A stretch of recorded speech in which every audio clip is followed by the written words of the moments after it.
March 2024 is coming up quick, and every month brings with it new releases. GameRanks goes through the biggest ones, the ones most likely to be talked about for whatever reason, and gives you the lowdown. Hi folks, it's Falcon, and today on GameRanks, the top 10 new games of March 2024. Starting off with number 10, it's WWE 2K24. So, the last few years, WWE 2K has really kind of had to do a lot in terms of reputation fixing, and for the most part, it kind of culminated last year with 2K23, which is a great game. From everything I've seen about 2K24, it looks like it builds on 2K23 in a meaningful way. It doesn't necessarily overhaul anything about the controls, and that's good because it's not what I would like them to do. When you get it right, don't mess it up. But in terms of roster, types of matches, it looks like they're attempting to have a pretty expanded, well worth it offering here, and I mean, it's what I want to see.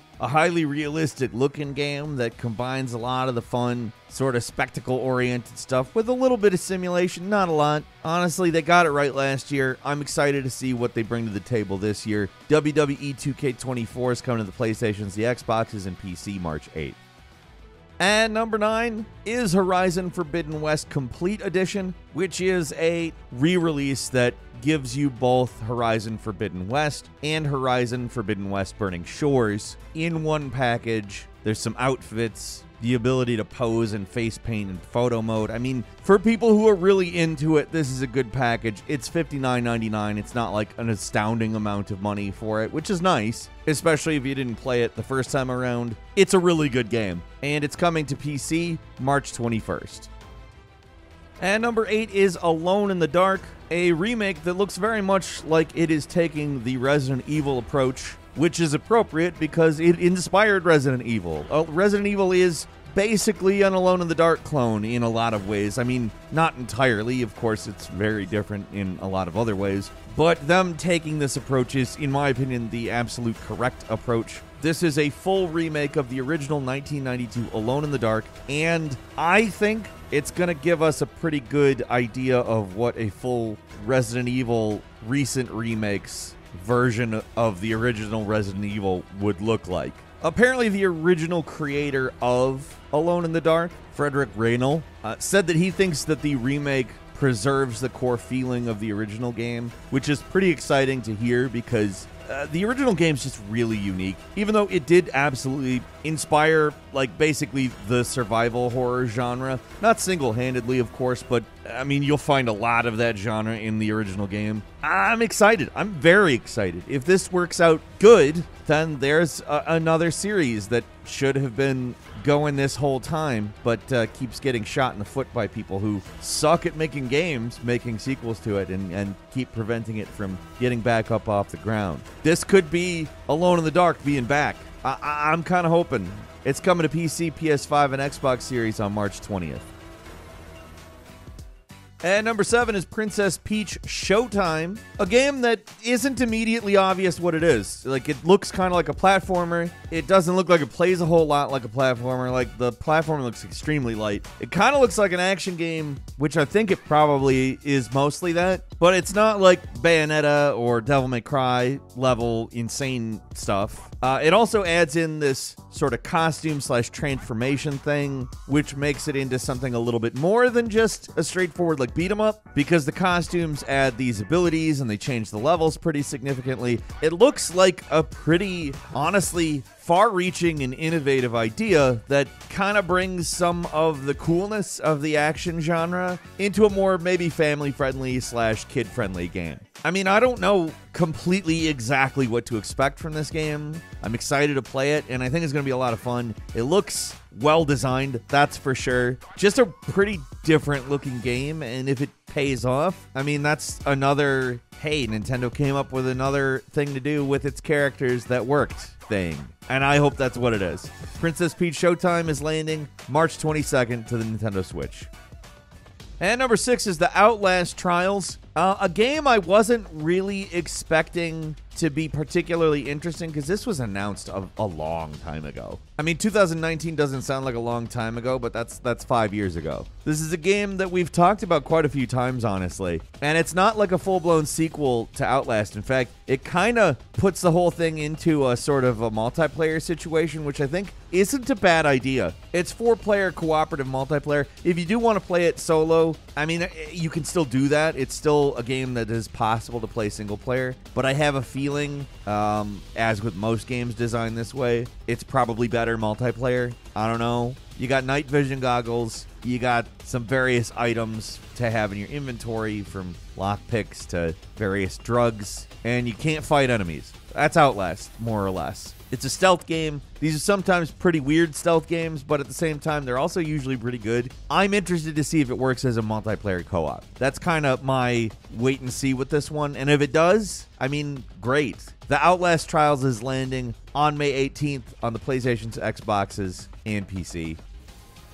And number 5 is MLB The Show 24. So interestingly enough, last year's MLB The Show kind of introduced itself as a multi-platform baseball museum. And yeah, now we're kind of getting season 2 of that. The real Negro Leagues Baseball Museum curator, Bob Kendrick, returns as the narrator this year. Something I didn't know about him was apparently that they don't script anything he says in these games. He just shows up and talks, and that's it. That's how it works, which is pretty impressive because there's a lot of information and it's presented compellingly. But that's not why you play a baseball game. You play it because it's a good game. And, you know, last year's was. This year's probably also will be. It's continuing where last year's left off, and I'm excited to see where it takes the series. MLB The Show 24 is landing on the PlayStations, the Xboxes, and PC on March 29th. And number 4 is Open Roads, a sort of interesting title. It's being regarded as an interactive movie. I've seen that said in multiple different places. It's a mystery thriller and a road trip movie, and of course it's interactive. It's brought to us by Annapurna Interactive, which has brought us some pretty good titles in the past. Stray is a standout. Another, the Heart Machine Hyper Light Drifter follow-up, Solar Ash. Outer Wilds as well. I mean, this is a Fulbright game in everything but name, which, I mean, between Gone Home and Tacoma, you have, I mean, depending on your taste, 2 great games, 2 very different games, 1 bad game, 1 good game. I personally prefer Tacoma. I don't really love Gone Home a whole lot. It's kind of not got enough going on in it for me. But Tacoma's really just a phenomenal adventure game with a really rich story. I fully expect Open Roads to be interesting, although it is kind of a wait and see for me, if I'm completely honest. The words interactive movie scare the hell out of me, if I'm completely honest. I hope that it shows that that's a format that can work. We'll see. Open Roads is landing on the PlayStations, the Xboxes, Nintendo Switch, and PC March 28th. And number 3 is South Park Snow Day. I don't know what the hell this is. I mean, I know what it is. It's a co-op action game of some kind. But I'm not gonna lie, although it looks cool, the gameplay looks snappy, but we have been given precious little information about this game. But, I mean, it's South Park. It's a game that has come out post Stick of Truth, which means there is a certain level of quality control involving Matt Stone and Trey Parker themselves. And just to be frank, that's enough for me to want to play this game without knowing a hell of a lot about it, other than it looks like a pretty fun co-op action game. The fact that they haven't said really a lot about it does concern me a little, though. It does make me wonder, well, why aren't you saying a lot about it? That being said, I mean, we'll see. It's not exactly an expensive game. This one's clocking in at $30. But I gotta say, I really do like how they have made the characters 3D. They look like South Park. They don't look like South Park drawn onto 3D stuff. And similarly, you can tell they're 3D. They're very intentionally made to look 3D, but it doesn't look like a departure. And I really like that. Games before Stick of Truth always really struggled with what they looked like. On the Nintendo 64, the South Park game looked like total ass. The couple of attempts in between looked like Shockwave Flash and not really like South Park, because South Park doesn't really look like Shockwave Flash. But this is a really interesting take on the style, and it looks correct. you know? Anyway, South Park Snow Days coming out on PS5, Xbox Series, Switch, and PC March 26th.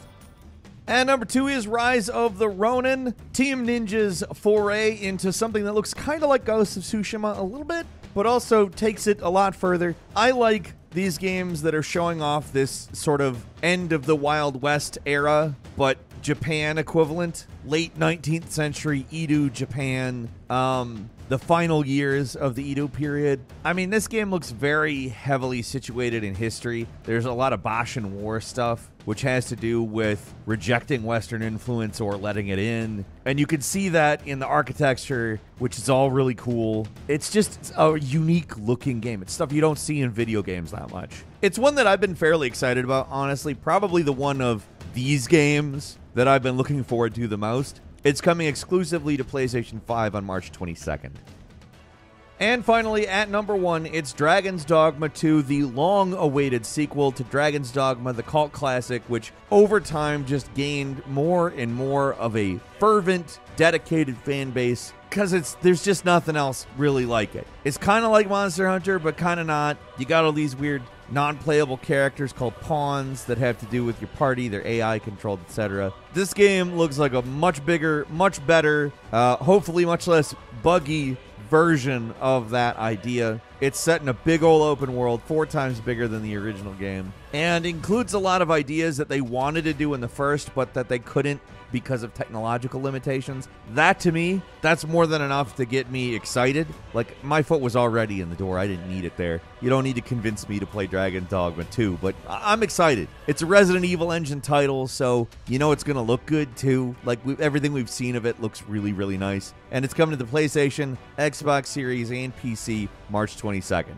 Outpost Infinity Siege is calling itself an FTD game, an FPS tower defense game. That's, I mean, pretty cool. It's a good idea. It's got a really slick trailer, lots of really snappy, cool sound effects and looks, and honestly stuff I haven't seen anywhere else. Expeditions, a Mud Runner game, is a game that comes to us from Saber Interactive, the creators of SnowRunner. Obviously, this game trades in the snow for mud. However, it does seem to have expanded upon the idea of the framing of the entire game, giving you a lot more to do. It seems like there's a lot more variety possible in this game. You got tons of customization possible, tons of interesting environments, a bunch of crew mechanics, and different weather. Taxi Life, a city driving simulator, is a pretty different take on an open world city driving game. Like, it looks like you're going to have to do all of the stuff necessary to do a taxi. You're going to have to pick people up, you're going to have to drop them off, you're going to have to maintain your taxi, you're going to have to go through car washes, tons of stuff. Like, honestly, it's kind of the flip side of one of the driving simulators that puts you out in the mud in the middle of nowhere. That's all for today. Leave us a comment, let us know what you think. If you like this video, click like. If you're not subscribed, now's a great time to do so. We upload brand new videos every day of the week. Best way to see them first is, of course, a subscription, so click subscribe. Don't forget to enable notifications, and as always, we thank you very much for watching this video. I'm Falcon. You can follow me on Twitter, Falcon the Hero. We'll see you next time, right here on GameRanks.